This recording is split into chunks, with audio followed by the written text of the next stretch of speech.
Boys and girls, today we're going to talk about our printmaking project, and I want to remind you what you can do to work on this printmaking today. All of your supplies, if you started your project already, should be over here, whether you're needing to find your sketchbook or your mat that you already worked on. They should be over here in this section of the art room, and you can find your things and get started. Please look carefully in your piles to make sure you don't mess them up from other students or other classes.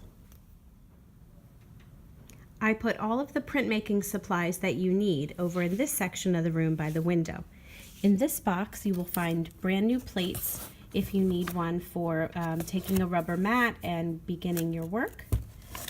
There are also the carving tools. Remember, the gouges have two different kinds of cutting surfaces.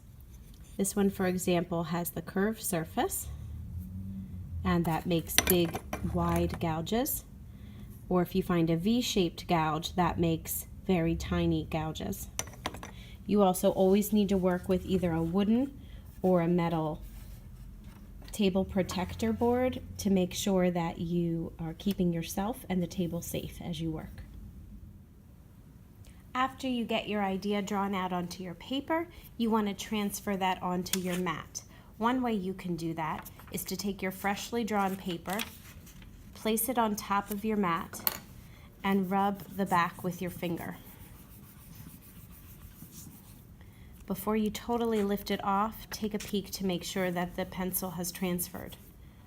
That's one way to transfer your image. The other way was to use a Sharpie marker to trace your image here, flip it over so you can see where it bleeds through to the back, scribble with pencil on the back, lay that scribbled surface onto your rubber mat, and retrace with the pencil to press in that surface. But if this transfer method of just placing it upside down like that works, then that's great. Remember the safety that we want to keep in mind when we are using the gouging tools. Always keep your helper hand in the back, even though that may seem awkward. You never want it here, even if that's more comfortable. You always want it in the back. Always be working on one of these mats, and then as you are turning, you may need to turn your whole surface around so that, again, you're keeping safety in mind. As you're working, work carefully because you cannot undo a cut that you make to the surface.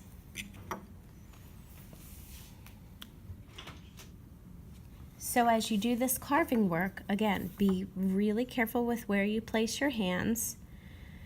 See how I am following this outer edge of this line. And if I want to eliminate all of the background, I still want to first go around my image and then start really quickly, or more quickly I should say, carving away the background. Now you can keep following along the contour of that line or just hack away at it however you want. If I wanted all of these little individual swirls in here to be a skinny line, I could use this V-shaped gouge. And maybe this part of the heart, I want this part to be white, just this line. Again, being careful to turn this as I go, keeping my helper hand behind. So if you can see here, this thicker line of the heart would be printed. This skinny line would be white, and eventually the background would be white. If I want to do these tiny lines here, I follow along those and just work carefully to get that all carved away. At the end of class today, make sure you put all of these supplies back where you found them and throw away these scraps, and then your project can get stacked up back where your challenge art things go. Good luck today, be careful, be safe, and have fun.